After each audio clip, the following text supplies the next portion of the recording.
Okay, good afternoon, everybody. First of all, I wanted to apologize to everybody for the lateness of my speech. Apologize to Professor S for the lateness of my speech. It has been probably the worst week of my life this week, with burying my friend, and then my dad got into a car accident when I was back at home, so I had to stay there Friday, and he also ended up sick again with his heart and ended up having to be in the hospital for a couple days. And then I had to jet back here, play Saturday. Ended up messing up my foot. Yeah, pretty sure my foot is broken, fractured, one of those.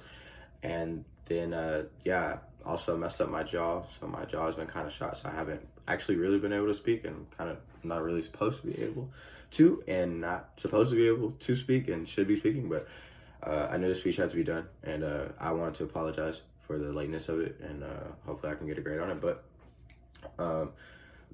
my speech today is over how to correctly release on a fade route in football.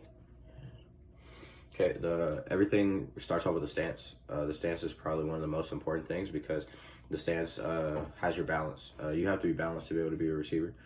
You have to be balanced to be able to be a really good football player, I believe. And after that, hands. Your hands need to be ready at all times. Definitely when you're releasing from a fade route and the defender is pressed up on you, which is usually about 1 to 3 yards away from you.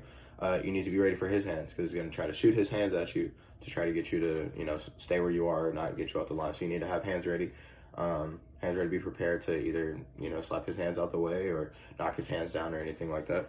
And then next is just be comfortable. Whatever your stance is, I can't really show you the best way I can, but whatever your stance is, just make sure it's comfortable for you. And whatever works for you will work for you. The release is really important. It's how you kind of start the route. First thing off the release is foot fire. You want to move your feet really quick. You want to try to get that defender to move or, shift in any type of way to try to get him to back off a little bit when he's in press man coverage. Next is to get the defender to turn and open up. So once you foot fire, you want to kind of give a move. You want to kind of get the defender to work one way or work the opposite way. You want to kind of get his body to open up in a sense like this. That way, if the defender opens up like this, there's only thing he can do at this point is try to get his hands on you. And then after that is reach for the elbow. And my coach here at HSU, Coach Bard, the receiver coach here, taught us that reaching the elbow really helps. It can really help turn a defender whole body around, because you can slap anybody's wrist and they'll just do this. But if you grab for the elbow, you slap the elbow will get the whole body to turn. And once you do that, you just restack. So you'll slap elbow, you'll restack on, and then you'll get back on top of the receiver. And that's usually how that works. And then the stack, of course, after you have slapped the elbow to pass by, you want to sprint, take off, use all your acceleration to stack back on top of the receiver. And what I mean by stacking on top of the receiver or the defender is to get in front of him and make sure that there's no way he can get his hands on you but grab you from behind or try to hold you from behind or anything like that. And then catch the ball.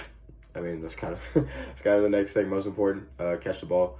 After that, once you stack on top of the receiver, this will mainly get you open out of press coverage. Definitely if you use all of your speed and you get out of there quickly. And then last but not least, score. That's important.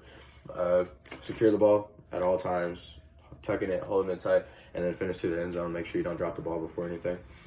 And that is how you correctly release out of a fade route. So to go back through, there is the stance, that's important. There is the release, and then there's the stack, and then there's scoring. And again, I am truly sorry. Truly want to apologize. Like I said, it's been a difficult week. I literally had to sit here